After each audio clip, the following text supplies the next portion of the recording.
केम छो विद्यार्थी मित्रों? मजामां ने? 12मा धोरणनी अंदर त्रीजा चेप्टरनी वात आपणे करीए छीए, श्रेणिक। अने श्रेणिकनी अंदर छेल्लो टॉपिक बाकी छे के जे व्यस्त श्रेणिक मेळववानी वात छे अने एना माटे आ प्रक्रियाओ करवानी छे। श्रेणिक परनी प्राथमिक प्रक्रियाओ जेने आपणे परिवर्तन पण कहीए छीए। केटला प्रकारना परिवर्तन थई शके एटले के केटला प्रकारनी प्रक्रियाओ करी शकाय तो एनी अंदर हार उपर प्रक्रियाओ करी शकाय। हवे आपणे 3x3 श्रेणिकनी वात करता होय, चौरस श्रेणिकनी वात करता होय तो 3 हार छे एटले आम 3 हार छे अने 3 स्तंभ छे। चौरस श्रेणिकना व्यस्त श्रेणिक मेळववा माटे आ हार प्रक्रियाओ अथवा तो स्तंभ प्रक्रियाओ करी शकाय। श्रेणिक परनी एने प्राथमिक प्रक्रियाओ कहेवाय। अने आम हार उपर 3 प्रकारनी प्रक्रिया थाय अने स्तंभ उपर 3 प्रकारनी प्रक्रिया थाय, एम कुल मळीने 6 प्रकारनी प्रक्रियाओ करी शकाय अने आ प्राथमिक प्रक्रियाओने परिवर्तन कहेवाय। आगळ वधीए आपणे तो हार उपरनी जे प्राथमिक प्रक्रियाओ छे एने हार संक्षेपण एसोलिन पत्ती अने स्तंभ उपरनी जी प्रक्रियाओ छे एने स्तंभ एसोलिन पत्ती कहेवाय। अने आ पत्ती खरेखर श्रेणिकना व्यस्त श्रेणिक मेळववा माटेनी वात छे। व्यस्त श्रेणिक मेळवવો होय એટલે શ્રેણિક ઉપરથી વ્યસ્ત શ્રેણિક જ્યારે મેળવવાનો વાત આવે આપણને એમ કહે કે શ્રેણિક એ આપ્યો છે અને એ ઉપરથી પ્રક્રિયાઓ કરી, હારની પ્રક્રિયાઓ કરી અને એના વ્યસ્ત શ્રેણિક મેળવો તો આ જે પ્રક્રિયા કરીએ છીએ, હાર ઉપરની પ્રક્રિયાઓ કરીને વ્યસ્ત શ્રેણિક મેળવીએ છીએ એને એ પદ્ધતિને હાર સંક્ષેપણ એસોલિન પદ્ધતિ કહેવાય। સિમિલર સ્તંભ ઉપર પ્રક્રિયાઓ કરી અને આપણે વ્યસ્ત શ્રેણિક મેળવીએ તો આ પ્રકારની જે પ્રક્રિયાઓ કરી છે અને વ્યસ્ત શ્રેણિક મેળવી છે આ જે પદ્ધતિ છે એ પદ્ધતિને સ્તંભ એસોલિન પદ્ધતિ કહેવાય। એટલે અત્યારે આ પ્રાથમિક છેલ્લા મુદ્દાની થિયરિકલ વાત કે જે નામ નિર્દેશન આવે છે પરિવર્તન એટલે શું, હાર સંક્ષેપણ એસોલિન પદ્ધતિ એટલે શું, સ્તંભ એસોલિન પદ્ધતિ એટલે શું, આ બધી જ આપણે અત્યારે પ્રાથમિક માહિતી મેળવીએ છીએ। પછી દાખલાની અંદર પણ આને આપણે એપ્લાય કરવાના છે। આગળ એના પછી તો આ જે 3 પ્રક્રિયાની જે વાત કરી હતી ને 3 પ્રક્રિયા એમાંની પહેલી પ્રક્રિયા છે કોઈ પણ 2 હાર અથવા 2 સ્તંભની અદલા બદલી કરવી। એટલે અહીં જો અથવા 2 સ્તંભ આ અત્યારે ડિલીટ મારો તો તમે વાંચો તો આવું થાય કોઈ પણ 2 હારની અદલા બદલી કરવાની। તો અહીંયા વાત કરી હતી 3 પ્રકારની હારમાં પ્રક્રિયા થાય એમાં પહેલી પ્રક્રિયા કઈ તો કે અદલા બદલીની। કોઈ પણ 2 હારની અદલા બદલી કરવાની જે પ્રક્રિયા છે આ પહેલા નંબરની પ્રાથમિક પ્રક્રિયા છે।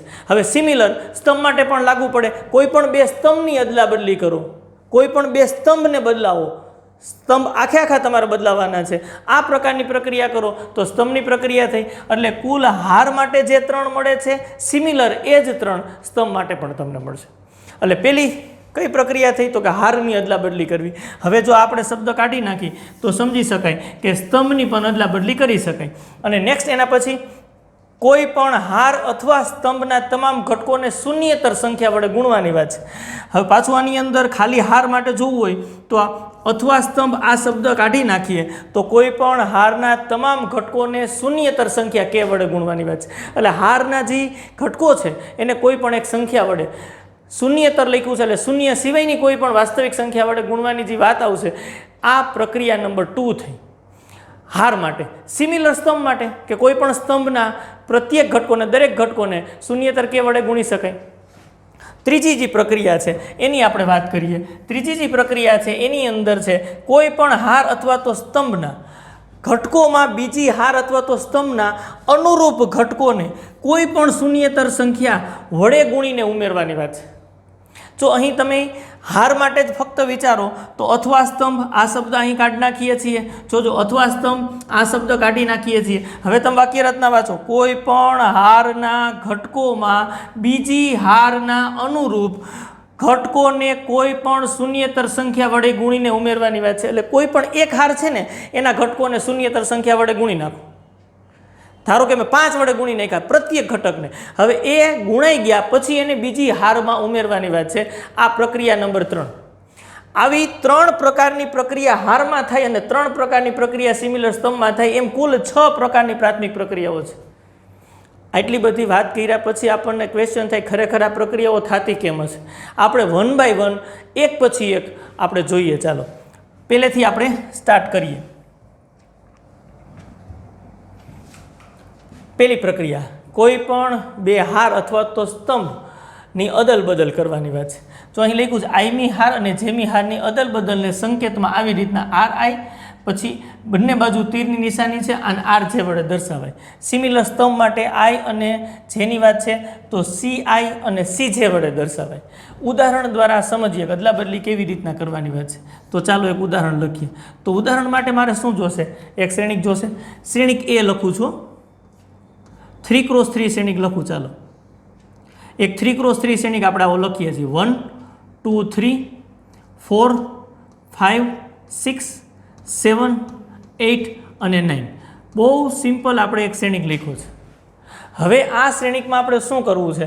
તો કે આપણે જો આવી પ્રક્રિયા કરીએ છીએ, પ્રાથમિક પ્રક્રિયા, રો 1 અને પછી આમ બે બાજુ તીર અને રો 2. આનો અર્થ શું થશે? આનો અર્થ શું થશે કે રો 1 અને રો 2 ની અદલ બદલ કરવાની છે, ઇન્ટરચેન્જ કરવાની છે, બદલાવાની છે. એટલે થઈ જશે કેવું? આ પ્રક્રિયા કરીએ એટલે આપણને રિઝલ્ટ કેવું મળશે એની ચર્ચા કરીએ. તો આપણને રિઝલ્ટ જો આવું મળે, શ્રેણિક આવો મળે. પહેલી હાર અને બીજી હારની અદલ બદલ કરવાની છે. એટલે બીજી હાર છે એ પહેલી હારના સ્થાને આવી જશે. 4 5 6. ખાસ જોજો, 1 2 અને 3 અને આ 7 8 અને 9 એઝ ઇટ ઇઝ રહેશે. આવી રીતની વાત થશે. શું કર્યું? તો કે આ પહેલી અને બીજી હારની આમ અદલ બદલ કરી. જો ખાસ જોજો, આ બીજી હાર છે એ પહેલી હારની જગ્યાએ મૂકી, પહેલી હાર છે એ બીજી હારની જગ્યાએ મૂકી. આ જે પ્રક્રિયા છે એ પ્રાથમિક પ્રક્રિયા નંબર 1. મેં તમને 6 પ્રક્રિયાઓની વાત કીધી હતી. એમ હાર માટેની 3 અને સ્તંભ માટેની 3, એટલે કુલ આવી 6 પ્રક્રિયાઓ થાય. અને 6 પ્રક્રિયાઓને પ્રાથમિક પ્રક્રિયાઓ કહેવાય, એટલે કે પરિવર્તન કહેવાય.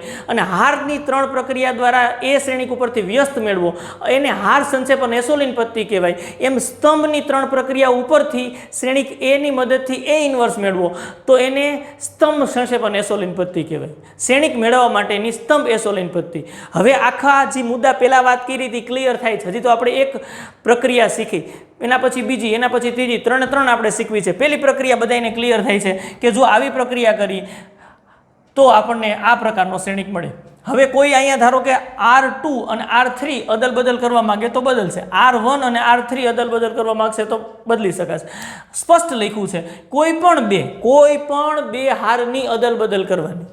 જો અહીં સ્પષ્ટ આપણને બીજી હાર છે એ પહેલી હારમાં આવી જાય છે, પહેલી હાર છે એ બીજી હારમાં આવી જાય છે. અને સંકેતમાં આ રીતે દર્શાવાય. સિમિલર સ્તંભની મારે જો પ્રક્રિયા કરવી હોય તો ધારો કે આપણે આવું વિચારીએ, C2 પછી આમ તીર બંને બાજુ અને C3. તો હવે આ વિદ્યાર્થી મિત્રો આપણને ખબર પડે કે આનું અર્થઘટન શું થાય?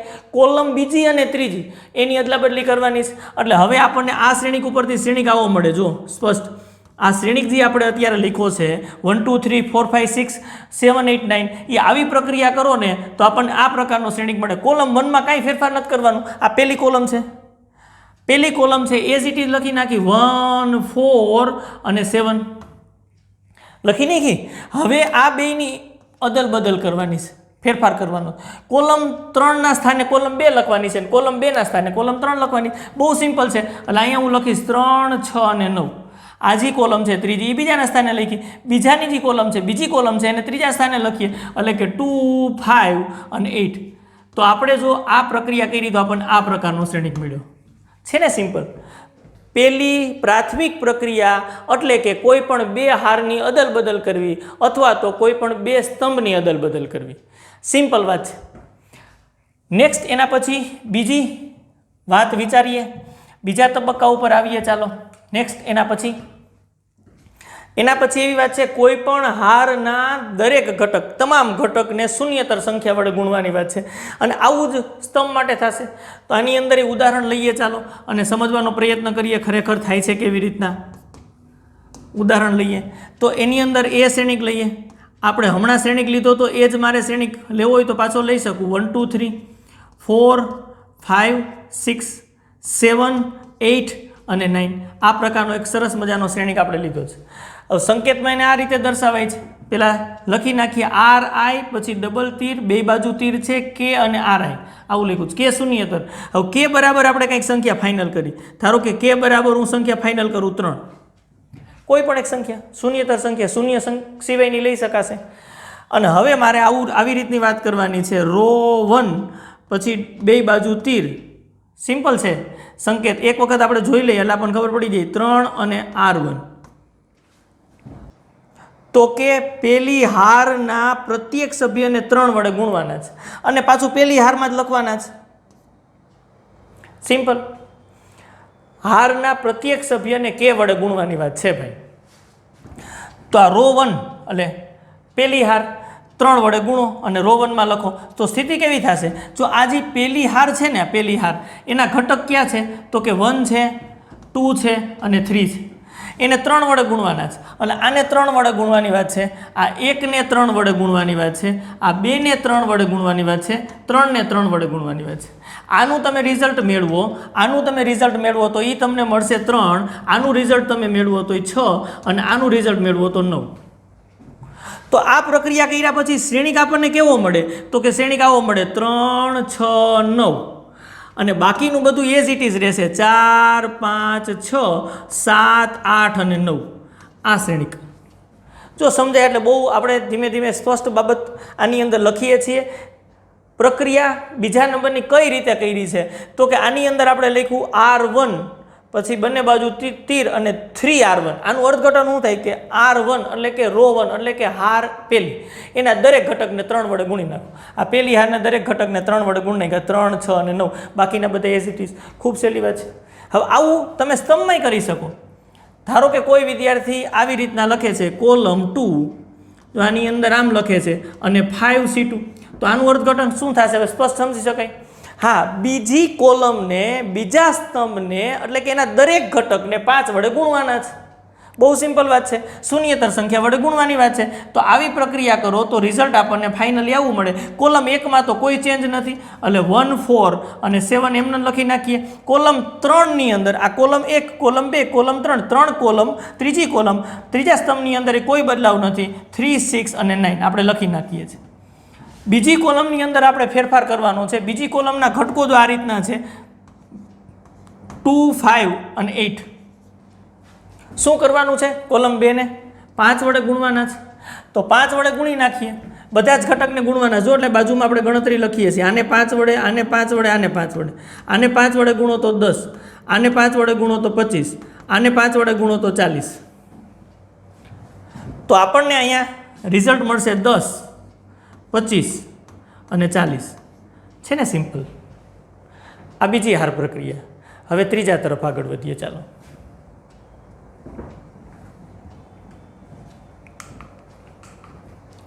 નેક્સ્ટ ચાલો ઉદાહરણ દ્વારા સમજીએ. એટલે ઉદાહરણ લખીએ છીએ આપણે, એક એ લખીએ છીએ. એની અંદર આ પ્રકારનો શ્રેણિક રાખીએ 1, 2, 3, 4, 5, 6, 7, 8 અને 9. હવે આ સંકેત જે લખ્યો છે એ સંકેતની અંદર તો અહીંયા સ્પષ્ટ જોજો R જે છે, કારણ કે બીજી હારની અંદર ઉમેરવાનું છે. તો સંકેતની અંદર આપણે I બરાબર 1, J બરાબર 2 અને K બરાબર 3 આવું લઈ લઈએ, સંકેત બનાવીએ અને પછી વિચારીએ કે સંકેતનું અર્થઘટન શું થાય. કેમ આપણને કીધું છે કે એક હારના ઘટકોને બીજી હારમાં શૂન્યતર સંખ્યા વડે ગુણીને ઉમેરવાની વાત છે, કેમ થાય છે? તો કે મારે હવે લખવાનું થશે R. આઈની જગ્યાએ 1 લખવાનું છે, સિમ્પલ. પછી આવી રીતના તીર છે, પછી પાછો R છે, પછી અહીંયા 1 છે, આઈની જગ્યાએ 1, પછી K એટલે 3 થાય છે અને R, પછી મેં જે લખ્યો છે જેની કિંમત 2 રાખી છે. તો તમે સિમ્પલી વિચારો આ પ્રકારનો આપણે સંકેત થાય છે. આનો અર્થ શું થાય? આપણો પ્રશ્ન તો એ છે. અર્થ આવો થાય કે બીજી હાર, આ રો 2 છેલ્લેથી શરૂ કરવાનું વાંચવાનું, રો 2 બીજી હારના ઘટકોને 3 વડે ગુણવાના, બધા જ ઘટકોને, અને રો 1 ની અંદર ઉમેરવાના. એટલે સ્થિતિ આવી છે, આ રો 2 છે, એ રો 2 ના ઘટકોને 3 વડે ગુણવાના છે. 3 વડે ગુણી અને રો 1 ની અંદર ઉમેરવાના છે. આ રો 1 અને ક્યાં લખવાના છે એ લખ્યું છે. ક્યાં લખવાના છે? રો 1 ની અંદર. ઓહો, તમને એમ લાગે કે કેટલી બધી પ્રક્રિયા, કાંઈ નથી હો, હમણાં થઈ જશે. જો અહીંયા આપણે પ્રક્રિયા કરીએ.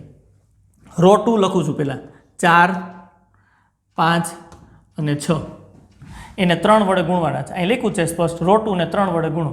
3 વડે ગુણી નાખો. ચાલો, તો આને 3 વડે ગુણીએ, આને 3 વડે ગુણીએ, આને 3 વડે ગુણીએ. આપણને રિઝલ્ટ મળે 4 તેરી 12, 5 તેરી 15 રિઝલ્ટ મળે અને 18 મળી ગયા। હવે એને રો 1માં ઉમેરો એટલે આ 12 જે મળ્યા છે એને રો 1ના અનુરૂપ ઘટકમાં, રો 1નો પહેલો ઘટક 1 છે એમાં ઉમેરો એટલે જવાબ મળ્યો 13। આ જે ઘટક છે એને અનુરૂપ ઘટક રો 1નો એમાં ઉમેરો 2 એટલે જવાબ મળ્યો 17। આ જે ઘટક આપણને મળ્યો છે આ 3 એને આની અંદર ઉમેરો 18 અને 3 કરો ચાલો 21। તો જો આ પ્રક્રિયા કરો ને એટલે શ્રેણિક આવો મળે 13, 17 અને 21। બાકીનું બધું એમને 4, 5, 6, 7, 8 અને 9 આ પ્રકારની વાત છે। તમે કહેશો સરસ આને કંઈક સહેલું કરી દો તો વાત આવી, જો આવું વિચારો ને આમાં પ્રક્રિયા શું થઈ છે, બીજી હારના ઘટકને 3 વડે ગુણવાના, પહેલી હારમાં ઉમેરવાના, તો અહીંથી આમ તીર મારો અને અહીં લખી નાખો -3 નહીં +3, 3 વડે ગુણો છો ને, નિશાની લખવી સ્પષ્ટ જરૂરી છે, 3 વડે ગુણીએ છીએ, અહીંયા માઇનસ નિશાની હોત તો -3 આવત, પ્લસ નિશાની છે એટલે +3 વડે ગુણીએ તો જો ડાયરેક્ટ થઈ જાય। આને અનુરૂપ ઘટકને ગુણીને ઉમેરવાની વાત છે, 4 ને 3 વડે ગુણો 4 તેરી 12 અને 1માં એડ કરો 13, 5 ને 3 વડે ગુણો 5 તેરી 15 અને 2માં ઉમેરો 17, 6 ગુણ્યા 3 એટલે 18 અને 3માં ઉમેરો 21 આવી ગયું। બાકીનું બધું એમને છે 4, 5, 6, 7, 8, 9 છે એમને। જો અહીંયા લખ્યું છે રો 1 તો ચેન્જ રો 1માં જ થશે, એના સિવાય ક્યાંય ચેન્જ નહીં થાય। અને શું ચેન્જ થાય તો કાવું આની અંદર એ કેવું પાછળથી લેવાનું, બીજી હાર રો 2 3 વડે ગુણો અને રો 1માં ઉમેરો। આ જે લખ્યું છે ને આવી સિમ્પલી ભાષામાં તમે લખી નાખો એટલે ફેરફાર થઈ જાય। આનું હજી એક આપણે ઉદાહરણ લઈએ સમજવા માટે, ચાલો આ કાઢી નાખું છું।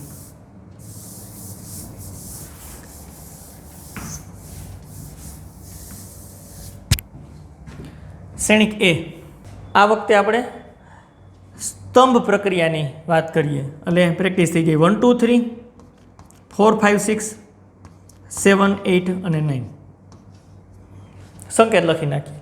મને મન થાય છે આવું લખવાનું C2 પ્લસ 2C3। હવે જે આ મેં લખ્યું છે બસ આમને લખી નાખ્યું છે, હવે એનું અર્થઘટન વિચારો તો શું વાત છે કે આ આમ કરવાનું છે, C2માં ઉમેરવાનું છે અને પછી C2માં લખવાનું, એટલે ફેરફાર ક્યાં થશે C2માં, કોલમ 2માં, એના સિવાય ક્યાંય નહીં। તો આના ઉપરથી આપણે આની પ્રક્રિયા કરીને એટલે આપણને શ્રેણિક આવો મળશે। એની અંદર 1, 4, 7, 3, 6 અને 9, કોલમ 1 અને કોલમ 3 તો એમને રહેશે, કોલમ 2ની અંદર જ ફેરફાર થશે। હવે કોલમ 2ની અંદર કરવાનું છે, કોલમ 3 ને 2 વડે ગુણીને કોલમ 2માં ઉમેરવાનું। એટલે જો આપણે પ્રક્રિયા લખી પહેલાં સિમ્પલી કરી નાખીએ, આ કોલમ 3 આમ કરી નાખી અને એને કેટલા વડે ગુણવાનું છે અહીં લખી નાખી। ચાલો કેટલા વડે ગુણવાનું છે, માઇનસ કે +2। કોલમ 3ના દરેક ઘટકને +2 વડે ગુણી અને આમાં ઉમેરવાના છે। તો પ્રક્રિયા કરતા જઈએ, 3 ને 2 વડે ગુણો એટલે 3 ગુણ્યા 2 એટલે 6 અને આમાં ઉમેરો એટલે 8, 5માં ઉમેરવાના છે કોને તો કે કોલમ 3ના ઘટકોને 2 વડે ગુણી 6 ગુણ્યા 2 એટલે 12 અને 5માં ઉમેરો 17। જોજો ખાસ આ 9 ને 2 વડે ગુણો 18 થયા અને આની અંદર ઉમેરો 18 ને 8માં ઉમેરો એટલે કેટલા થાય 26, આપણને રિઝલ્ટ મળે। સિમ્પલી લખી નાખ્યું, કોલમ 3ના બધા જ ઘટકોને 3 વડે ગુણી અને કોલમ 2માં ઉમેરીએ છીએ, લખાય આમ। હવે પ્રોસેસ કરવી હોય તો પ્રોસેસ પાછી આમ થાય, જો આપણે શું કરીએ છીએ કોલમ 3 તો કોલમ 3 3, 6, 9 બધા જ ઘટકોને 2 વડે ગુણીએ છીએ, 2 વડે ગુણીએ છીએ, 2 વડે ગુણીએ છીએ, રિઝલ્ટ આવશે 6, આનું રિઝલ્ટ આવશે 12, આનું રિઝલ્ટ આવશે 18। હવે એને તમારે કોલમ 2માં ઉમેરવાનું છે એટલે column 2 plus plus plus, column 2 આપણને આવી મળે છે, કોલમ 2 આપણને મળે છે 2, 5 અને 8 અને ફાઇનલી રિઝલ્ટ આપણને આવે છે 8, અહીંયા ફાઇનલી રિઝલ્ટ આવે 17, અહીંયા ફાઇનલી રિઝલ્ટ આવે 26। બસ આ જ આપણું કોલમ 2 થશે, એ જ મેં લખ્યા છે 8, 17 અને 26, બહુ સિમ્પલ છે। હવે ત્રીજા મુદ્દાને ટૂંકમાં યાદ રાખવી હોય તો વાત આવી છે, કોઈ પણ હારના ઘટકને સંખ્યા વડે ગુણીને બીજી હારમાં ઉમેરી દો, વાર્તા પૂરી। અનુરૂપ શબ્દ વાપરવાનો છે, પહેલાને પહેલામાં, બીજાને બીજામાં, ત્રીજાને ત્રીજામાં। હાલો ક્લિયર થઈ ગયું। કોઈ પણ હારના પ્રત્યેક ઘટકને કે વડે ગુણી અને અન્ય બીજી કોઈ પણ હારની અંદર ઉમેરી શકાય અને પછી આપણને લખતા તો આવડી જાય, સંકેતમાં નામ લખાય। થઈ જશે। બસ આ 3 મુદ્દા છે। જો પાછા આપણે રિવિઝન કરીએ તો એની અંદર પહેલો મુદ્દો હતો, પહેલો મુદ્દો કયો હતો તો કે એની અંદર ફક્ત હારની અદલાબદલી કરવાની। હારમાં જ આપણે 3 પ્રક્રિયાઓ જોઈ લઈ, પછી સિમિલર સ્તંભની અંદર તો કામ લાગશે જ। તો હારની અંદર ચર્ચામાં પહેલો મુદ્દો કે એની અંદર હારની અદલાબદલી કરો। બીજા મુદ્દાની અંદર કોઈ પણ હારના પ્રત્યેક સભ્યને કે વડે ગુણો। અને ત્રીજો મુદ્દો ખાસ જોજો, કોઈ પણ હારના પ્રત્યેક સભ્યને કે વડે ગુણીને બીજી હારમાં ઉમેરો। અને જેમાં ઉમેરો છો એમાં જ ફેરફાર થાય, બાકીની 2 હાર એમ ન રહે। બસ આ 3 મુદ્દાઓ છે અને આ 3 પ્રક્રિયાઓ છે જેને પરિવર્તનો કહેવાય। અને એની મદદથી શ્રેણિક એ ઉપરથી વ્યસ્ત શ્રેણિક મેળવવામાં આવશે અને જેના દાખલા આપણી ટેક્સ્ટબુકની અંદર છે। દાખલા ગણશું ત્યારે આ 3 પરિવર્તનો પ્રાથમિક પ્રક્રિયાનો ઉપયોગી આપણે કરવાના છીએ, એટલે ખૂબ સરસ દાખલા થઈ જશે, કોઈ વાંધો નહીં આવે। પણ 3 પ્રક્રિયાઓ મગજમાં રાખજો। 3 જ પ્રક્રિયા છે, અદલાબદલી કરવાની, કોઈ પણ હારના પ્રત્યેક સભ્યને કે વડે ગુણવાનું અને કોઈ પણ હારના પ્રત્યેક સભ્યને કે વડે ગુણીને બીજી હારમાં ઉમેરવાનું। અને સંકેતમાં કેમ લખાય એ પણ આપણે જોયું। નેક્સ્ટ ટોપિક તરફ ચાલો આગળ વધીએ। એના પછીની વાત આવી છે વ્યસ્ત શ્રેણિકની વાત છે। જુઓ, ખાસ જુઓ, વ્યસ્ત શ્રેણિક કેને કહેવાય તો કે એમ કક્ષાવાળા ચોરસ શ્રેણિકની વાત છે। એને સંગત એક બીજો એમ કક્ષાવાળો ચોરસ શ્રેણિક બી એવો મળે કે જેથી કરીને એ બી બરાબર બી એ બરાબર આઈ થાય, તો બીને એનો વ્યસ્ત શ્રેણિક કહેવાય। અને બીને સંકેતમાં આપણે એ ઇન્વર્સ વડે દર્શાવી શકીએ। એનો વ્યસ્તને આપણે એ ઇન્વર્સ વડે દર્શાવતા હોય છે। વ્યસ્તની વાત તો ખૂબ સહેલી છે। વાસ્તવિક સંખ્યાઓની વાત કરીએ તો 5નો વ્યસ્ત 1/5 થાય છે, એ આપણને બધા જને ખબર છે। એનું કારણ શું છે? કારણ કે બંનેનો ગુણાકાર તમે કરો, 5 × 1/5 બરાબર 1, અને 1 છે એ ગુણાકાર માટેનો એકમ ઘટક છે। તો અહીં શ્રેણિક માટેનો એકમ ઘટક કોણ છે તો કે શ્રેણિક માટેનો એકમ ઘટક આઈ છે, એકમ શ્રેણિક આઈ છે। અને આઈ છે તો હવે એક શ્રેણિકને બીજાનો વ્યસ્ત ક્યારે કહેવાય તો કે બંનેનો ગુણાકાર એ બી, કે બંનેનો ગુણાકાર એ બી બરાબર આઈ થાય। એવી જ રીતના બી એ બરાબર આઈ થવું જોઈએ, કારણ કે 5 × 1/5 અથવા તો 1/5 × 5 કરો, જવાબ આપણને એક જ મળે છે। તો જો બે સંખ્યાનો ગુણાકાર એકમ ઘટક આવતો હોય તો એકને બીજાનું વ્યસ્ત કહેવાય। તો અહીં અંદર બે શ્રેણિકનો ગુણાકાર જો એકમ શ્રેણિક આવે એટલે કે આઈ આવે તો એકને બીજાનો વ્યસ્ત કહેવાય અને એને એ ઇન્વર્સ વડે દર્શાવાય। એકદમ ક્લિયર વાત છે। નેક્સ્ટ એના પછીની વાત, ચોરસ શ્રેણિક એના વ્યસ્તનું અસ્તિત્વ હોય તો એને વ્યસ્ત સંપન્ન શ્રેણિક કહેવાય। નોંધ છે, સિમ્પલ, વ્યસ્ત મળે તો વ્યસ્ત સંપન્ન શ્રેણિક કહેવાય। તો વાસ્તવિક સંખ્યાઓ માટે 5નો વ્યસ્ત 1/5, 8નો વ્યસ્ત 1/8 મળતા, આની અંદર એવું ન થાય। ખાસ જોજો, આ મુદ્દો એટલે લખ્યો છે। શું કીધું છે? વ્યસ્ત મળે તો એને વ્યસ્ત સંપન્ન શ્રેણિક કહેવાય। તો તમારું અર્થઘટન એવું છે કે વ્યસ્ત નોય મળે, સાચી વાત છે। જો કોઈ શ્રેણિક m × n કક્ષાનો શ્રેણિક લખો, m × n કક્ષાનો શ્રેણિક લખો એટલે આ ચોરસ શ્રેણિક નથી, તો આના વ્યસ્તનું અસ્તિત્વ નથી। વ્યસ્તની વાત કઈ રીતે? m કક્ષાવાળા ચોરસ શ્રેણિક એ માટે જ m કક્ષાવાળો બી આપણને ચોરસ શ્રેણિક એવો મળે કે આમ થાય। તમને ખબર છે શ્રેણિક ગુણાકાર માટે ક્રમના નિયમનું પાલન થતું નથી। ચોરસ શ્રેણિક માટે એ બી બરાબર બી એ બરાબર આઈ થશે તો જ વ્યસ્ત મળશે। એટલે બધા જ શ્રેણિકના વ્યસ્તનું અસ્તિત્વ નથી। કેટલાય શ્રેણિક એવા મળશે કે જેના વ્યસ્તનું અસ્તિત્વ નહીં હોય। જેનું વ્યસ્ત મળે છે એને વ્યસ્ત સંપન્ન શ્રેણિક કહેવાય। m × n પ્રકારનો કોઈ પણ શ્રેણિક લેશો તો વ્યસ્તનું અસ્તિત્વ નથી જ, ગેરંટેડ નથી। તો ચિંતાનો વિષય નથી, કાંઈ વાંધો નહીં, ન મળે તો મળશે તો એને વ્યસ્ત સંપન્ન શ્રેણિક કહેશું। નેક્સ્ટ મુદ્દા તરફ આગળ વધીએ। વ્યસ્ત શ્રેણિક મળે તો એ અનન્ય મળે। અનન્ય એટલે એક અને માત્ર એક જ। વ્યસ્તનું અસ્તિત્વ હોય તો એક અને માત્ર એક મળે, એકથી વધારે શ્રેણિકની અંદર વ્યસ્ત મળે નહીં। બીજા મુદ્દાની વાત કરીએ, એ અને બી સમાન કક્ષાના વ્યસ્ત શ્રેણિક જો મળતા હોય તો એ બી ઇન્વર્સ બરાબર બી ઇન્વર્સ × એ ઇન્વર્સ થાય। આપણે પરિવર્ત શ્રેણિકની અંદર જે વાત હતી એવી જ વ્યસ્ત શ્રેણિકની અંદર આવે છે, એ બી ઇન્વર્સ બરાબર બી ઇન્વર્સ × એ ઇન્વર્સ થાય। આ જે બે મુદ્દા છે એ બે મુદ્દા આપણે સાબિત કરવા હોય તો કરી શકીએ। ચાલો આપણે સાબિત કરીએ।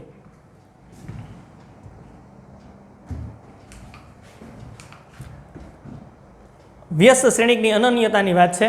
એની અંદર જો ચોરસ શ્રેણિકના વ્યસ્ત શ્રેણિકનું અસ્તિત્વ ધરાવે તો તે અનન્ય છે।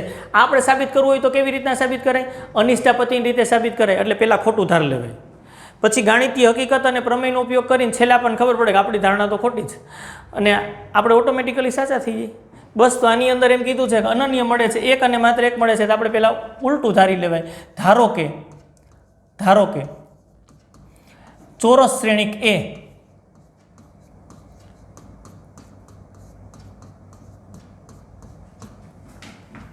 ને 2 વ્યસ્ત મળે, જો ઉલટું થઈ રહ્યું છો, 2 વ્યસ્ત શ્રેણિક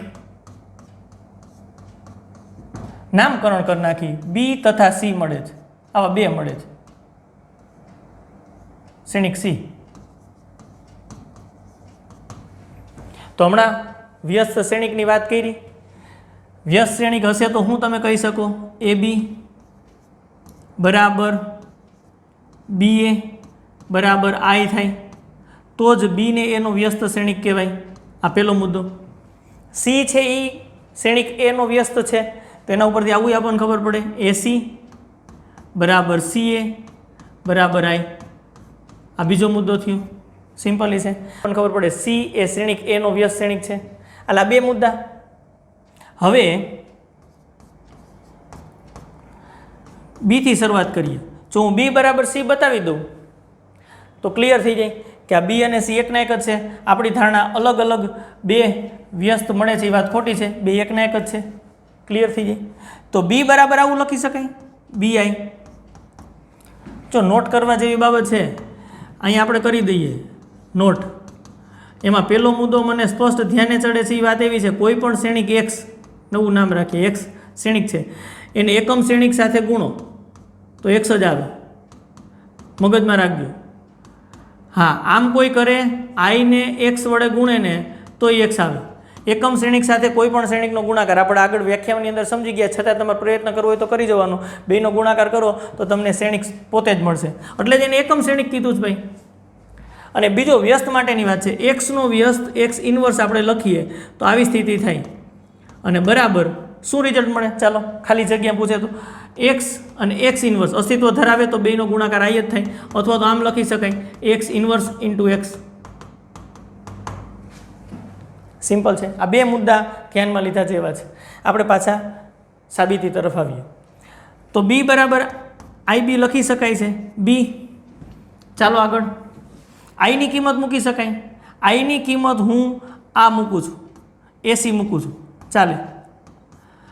2 પરથી લખીએ આપણે, 2 પરથી અમે લખ્યું જ ભાઈ, એમને નથી લખ્યું. શ્રેણિક માટે જૂથના નિયમનું પાલન થાય? હા, કરો. બી એ આ જૂથ બનાવ્યું સી. બી એ બરાબર શું છે? બી એ બરાબર તો આઈ છે, 1 પરથી બી એ બરાબર આઈ છે. આઈ નો સી સાથે ગુણાકાર, એકમ શ્રેણિકનો સી સાથે ગુણાકાર સી. તેથી શું થયું જોવો જઈને, બી બરાબર સી. એનું અર્થઘટન શું થયું કે આવા 2 તમે કહેતા હતી આપણી ધારણા ખોટી છે. સાચું શું છે? શ્રેણિકને જો વ્યસ્ત મળે તો એક અને માત્ર એક જ મળે. તમે 2 જુદા જુદા લીધા, છેલ્લે 2 આપણને હરખા મળ્યા. સિમ્પલી એનું અર્થઘટન એમ થાય કે જો કોઈ ચોરસ શ્રેણિકના વ્યસ્તનું અસ્તિત્વ હોય ને ભાઈ, તો એ અનન્ય હોય, એક અને માત્ર એક જ મળે, એના સિવાય વાત થઈ શકે નહીં. અસ્તિત્વ ન હોય તો કાંઈ વાત જ કરવાની થતી નથી, કારણ કે આપણે કીધું કે વ્યસ્તનું અસ્તિત્વ હોય તો એને વ્યસ્ત સંપન્ન શ્રેણિક કહેવાય, અને જો મળે એક અને માત્ર એક મળે. આ મુદ્દાની ચર્ચા થઈ ગઈ. નેક્સ્ટ એના પછી આગળ વધીએ. ચાલો બીજા મુદ્દાઓ તરફ આગળ વધીએ. એ અને બી સમાન કક્ષાના વ્યસ્ત શ્રેણિક હોય, બેની કક્ષા સમાન હોય, વ્યસ્ત સંપન્ન શ્રેણિક હોય એવું કીધું છે. એટલે વ્યસ્ત મળતા હોય તો એ બી ઇન્વર્સ બરાબર બી ઇન્વર્સ ઇન્ટુ એ ઇન્વર્સ થાય. તો પાછા આની અંદર એ નોટ કર્યા જેવા 2 મુદ્દા હતા, એ 2 મુદ્દા ઉપર જ કામ થઈ શકશે. આપણે અહીં નોટ પહેલાં કરી લઈએ કે કોઈ પણ શ્રેણિક એક્સ માટેની વાત છે, એક્સ અને આઈ બંનેનો ગુણાકાર કરો, આઈ એક્સ બરાબર એક્સ જ આપણને મળવા પાત્ર થશે. બીજો મુદ્દો થશે એક્સનો એક્સ ઇન્વર્સ સાથે, એક્સ ઇન્વર્સ એનો એક્સ સાથે ઇન્વર્સ શબ્દ વાપરું છું એટલે વ્યસ્ત ગુણાકાર. ચાલો શું થાય બોલો? એકમ શ્રેણિક, તો જ એકને બીજાનો વ્યસ્ત શ્રેણિક કહેવાય. હવે અમારે પ્રૂવ કરવું છે તો આ મુદ્દાથી જ શરૂઆત કરીએ, બીજા મુદ્દાથી જ શરૂઆત કરીએ. ચાલો એની અંદર આવી વાત છે એ બી નો ગુણાકાર એ બીના વ્યસ્ત સાથે કરો. ચાલો તમે જ કહેતા જાઓ શું રિઝલ્ટ મળે? એકમ શ્રેણિક, તો જ એકને બીજાનું વ્યસ્ત કહેવાય. આગળ વધીએ. 2 બાજુ સરખી ક્રિયા કરી શકાય, 2 બાજુ એ ઇન્વર્સ વડે હું ગુણું છું. હા, બાકીનું બધું એઝ ઇટ ઇઝ રાખો, કોઈ ફેરફાર કરતા નહીં, કોઈ ચેન્જ નહીં. આવી રીતની વાત છે. જૂથના નિયમનું પાલન થાય. અહીં જૂથ બનાવો, એ ઇન્વર્સ એટલે એનો વ્યસ્ત અને એ બી, હા એ બી ઇન્વર્સ. જે છે એઝ ઇટ ઇઝ એ ઇન્વર્સનો આઈ સાથે એકમ શ્રેણિક સાથે ગુણાકાર, એટલે એ ઇન્વર્સ પોતે જ, કારણ કે આ એકમ શ્રેણિક છે. ચાલો પાછું આગળ, આ આઈ થઈ જશે શ્રેણિકનો વ્યસ્ત, વ્યસ્ત સંપન્ન છે એવું પહેલેથી કીધું છે, વ્યસ્ત મળે છે કોઈ વાંધો નથી, બંનેનો ગુણાકાર કરશો તો આઈ થઈ જશે. બી ઇન્વર્સ બરાબર એ ઇન્વર્સ. જો ગુણાકાર માટે ક્રમના નિયમનું પાલન થાય છે, એટલે અહીં બંને બાજુ મેં શરૂઆતમાં એ ઇન્વર્સ વડે ગુણ્યું ને તો બે બાજુ પહેલાં જ એ ઇન્વર્સ રાખવાનું, અહીં એ ઇન્વર્સ આગળ રાખવાનું, અહીં પાછળ રાખો એમ ન ચાલે, બંને બાજુ ક્રમ સરખો જ રાખવાનો, કારણ કે શ્રેણિક ગુણાકાર માટે ક્રમના નિયમનું પાલન થતું નથી, એટલે ક્રમ બને ત્યાં સુધી આપણે બદલાવશું નહીં. આનો જવાબ આપણને બી મળશે, એ બી ઇન્વર્સ બરાબર એ ઇન્વર્સ થશે. ચાલો હવે બંને બાજુ બી ઇન્વર્સ લઈએ, કાઉન્સ કરીએ, બી એ બી ઇન્વર્સ બરાબર અહીં પણ બી ઇન્વર્સ અને એ ઇન્વર્સ. જૂથના નિયમનું પાછું પાલન થાય, વ્યસ્ત શ્રેણિકનો બી સાથે ગુણાકાર, અને એ બીનો વ્યસ્ત તો છે જ, અહીં બી ઇન્વર્સ અને એ ઇન્વર્સ, એટલે બીનો વ્યસ્ત ને એનો વ્યસ્ત. ચાલો વ્યસ્ત શ્રેણિકની વ્યાખ્યા પ્રમાણે આઈ થાય, હા આનું વ્યસ્ત બીનો વ્યસ્ત ગુણ્યા એનો વ્યસ્ત. ચાલો ફાઇનલી એકમ શ્રેણિક સાથે ગુણો એટલે તો પોતે જ આવે, તો ક્રમ એ જ રાખ્યો છે, આ બાજુ બીનો વ્યસ્ત લીધો છે, આ બાજુ બીનો વ્યસ્ત, બે બાજુ પહેલાં જ ગુણ્યા છે, ગુણ્યા એનો વ્યસ્ત. આ ફાઇનલી રિઝલ્ટ એવું જ પ્રૂવ કરવાનું હતું. તો પરિવર્ત શ્રેણિકમાં જે રીતે થાય છે એ રીતે જ થાય છે, કોઈ ભૂલથી એ ઇન્વર્સ ગુણ્યા બી ઇન્વર્સ એટલે કે એનો વ્યસ્ત ગુણ્યા બીનો વ્યસ્ત ન લખી નાખતા, એ ન થાય, આમ ન થાય. હા એ બી અને એનો વ્યસ્ત બરાબર ઘણાય લખે આમ, કાંઈ વાંધો નહીં કે બેયને આપો, ટેન્શન નથી, ઘાત તો બેયને મળે, આ ઘાત નથી, -1 છે એ ઘાત નથી, એનું અર્થઘટન થાય છે. આમ લખ્યું હોય ને એની ઉપર -1 તો તમે સમજતા નહીં, એની -1 ઘાત સંખ્યા નથી, આ છે ને એ શ્રેણિક છે. જો આપણે ઘણી વખત પાછા સંખ્યામાં વયા જાય, ભાઈ આ શ્રેણિક છે અને શ્રેણિકની ઉપર -1 ઘાત લખી હોય એટલે એનું અર્થઘટન વ્યસ્ત શ્રેણિક એવું થાય. વ્યસ્ત શ્રેણિક ઘાત સમજવાની નથી, એ વ્યસ્ત શ્રેણિકનો સંકેત છે, સિમ્બોલ છે. સમજાય છે? ક્લિયર થાય છે? એ બરાબર આવો શ્રેણિક આપ્યો 1 2 3 4 અને પછી એ અને -1 ઘાત આમ મેળવવાનું થાય તો 1 2 3 4 અને ઉપર લખે -1, પછી 1 ની -1 2 ની -1 3 ની -1 અને 4 ની -1. એટલે ખરેખર તમે જુઓ તો 1/1 1/2 1/3 1/4 આવું ન થાય, આમ ન મળ્યો. જો નોટ ઇક્વલ ટુ લખ્યું છે, અર્થઘટન સંખ્યા માટે -1 ઘાત કરીએ છીએ એમ શ્રેણિકમાં કરવાનું નથી, એટલે જ વ્યાખ્યાની અંદર પહેલાં લખ્યું એની -1 ઉપર ઘાત લખો છો, એ સિમ્બોલ છે, સંકેત છે, એને શ્રેણિક એનો વ્યસ્ત શ્રેણિક કહેવાય. એટલે બધાય શ્રેણિક માટે વ્યસ્ત મળતાય નથી, જેને મળે એને વ્યસ્ત શ્રેણિક મળે છે તો એને વ્યસ્ત સંપન્ન શ્રેણિક કહી છે. અને એના માટેની આપણે પદ્ધતિઓ જોઈ છે, એને હાર સંક્ષેપણ અથવા તો સ્તંભ સંક્ષેપણ એસોલિન પદ્ધતિ કહેવાય. એના આધારિત આપણે દાખલાય ગણવાના છે, પરંતુ કોઈ ભૂલ ન ખાઈ જાય એટલે આપણે ચર્ચા કરીએ છીએ. અને અહીંયા કોઈ આવું વિચારતા નહીં, આમ ન થાય, કારણ કે એ બી ઇન્વર્સ એનો વ્યસ્ત બરાબર બીનો વ્યસ્ત ગુણ્યા એનો વ્યસ્ત થાય, આ એની સાબિતી છે, આ એનું પ્રૂવ છે. આમ ન થાય. હા જે થાય એ તો વાત કરી અને ન થાય એ વાત કરી છે. હવે તમને ક્યાંય પણ આવું લખેલું જોવા મળે બી અને ઉપર -1 એટલે તમારે પૂછવાનું આ બી શું છે, તો શ્રેણિક છે અને ઉપર -1 લખેલું છે ને, એટલે આ શ્રેણિક બી નો વ્યસ્ત શ્રેણિકની વાત છે ભાઈ, વ્યસ્ત શ્રેણિકની વાત છે. વ્યસ્ત શ્રેણિકના ઢગલાબંધ દાખલાઓ સ્વાધ્યાયની અંદર આપ્યા છે, જે આપણે નેક્સ્ટ વિડીયો લેક્ચરની અંદર 100% ગણશું અને પાછા આપણે મળવાના છીએ. ત્યાં સુધીમાં આજે આપણે સ્તંભ અને હાર માટેની જે પ્રક્રિયાઓ આપણે શીખા છીએ, જાણી છે, જેના સિમ્બોલ આપણે શીખા છીએ, એ બધા જ એક વખત આપણે નોટબુકની અંદર લખી અને એક વખત એ પ્રાથમિક પ્રક્રિયાઓ આપણે કરી નાખશું, જેથી કરીને દાખલાની અંદર હાર સંક્ષેપ અને એસોલિન પદ્ધતિથી શ્રેણિક એના વ્યસ્ત શ્રેણિકની વાત આપણે શોધવી હોય તો ખૂબ સહેલી બને અને આપણને ખબર પડે કે આપણે હારની કઈ પ્રક્રિયા કરીએ છીએ. 3 હારની પ્રક્રિયા છે, 3 સ્તંભની પ્રક્રિયા છે, એમ મળીને કુલ 6 પ્રક્રિયાઓ આપણે કરવાની છે. જો હાર અને સ્તંભને મિક્સ નથી કરવાના, 3 હારની સેપરેટ પ્રક્રિયાઓ છે, એવી જ રીતના 3 સ્તંભની સેપરેટ પ્રક્રિયાઓ છે અને બંને રીતે વ્યસ્ત શ્રેણિક આપણે મેળવતા શીખશું. તો ચાલો જોતા રહેજો, મળતા રહેજો, શીખતા રહેજો. પાછા મળશું. Thank you.